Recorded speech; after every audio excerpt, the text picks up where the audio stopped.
தாயும் சேயும் சர்ச்சையான இணையம்.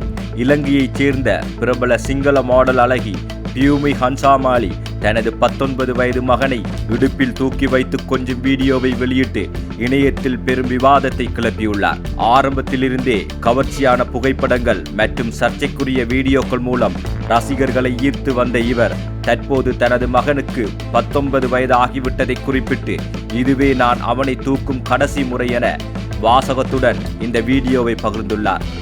கணவரை பிரிந்து தனது மகனுடன் வசித்து வரும் பியூமி அவ்வப்போது மகனுடன் இருக்கும் தருணங்களை பகிர்வது வழக்கம் என்றாலும் இந்த வீடியோ தற்போதைய சமூக வலைதள சூழலில் பேசுபொருளாகியுள்ளது. இந்த வீடியோவை பார்த்த நெட்டிசன்கள் பலரும் பியூமி ஹன்சாமாலியை மிக கடுமையாக விமர்சித்து வருகின்றனர். வயதுக்கு வந்த மகனை இடுப்பில் தூக்கி வைத்துக் கொண்டு இவ்வளவு கவர்ச்சியான உடையில் வீடியோ வெளியிடுவது ஒரு தாய்க்கு அழகல்ல என்றும் இது மகனின் எதிர்காலத்தையும் பாதிக்கும் என்றும் சமூக வலைதளங்களில் கமெண்டுகள் குவிகின்றன. குறிப்பாக அவர் அணிந்திருந்த ஆடை மற்றும் வீடியோவின் பின்னணி ஆபாசமாக இருப்பதாக கூறி தாய்மை என்ற பெயருக்கே களங்கம் விளைவிக்கின்றார் என பலரும் கண்டனம் தெரிவித்து வருகின்றனர். அதே சமயம் அந்த பதிவிற்கு ஆதரவாகவும் சில குரல்கள் ஒலிக்கின்றன.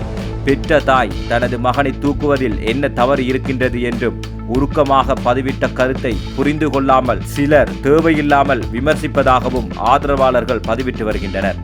ஏற்கனவே நிதி மோசடி புகார்கள் மற்றும் 18+ அடல்ட் கண்டென்ட் விவகாரங்களில் சிக்கி சர்ச்சைக்குள்ளான பியூமி ஹன்சாமாலிக்கு இந்த புதிய வீடியோ மீண்டும் ஒருமுறை இணையத்தில் ஆதரவு மற்றும் எதிர்ப்பு அலைகளை ஒரே நேரத்தில் உருவாக்கியுள்ளது.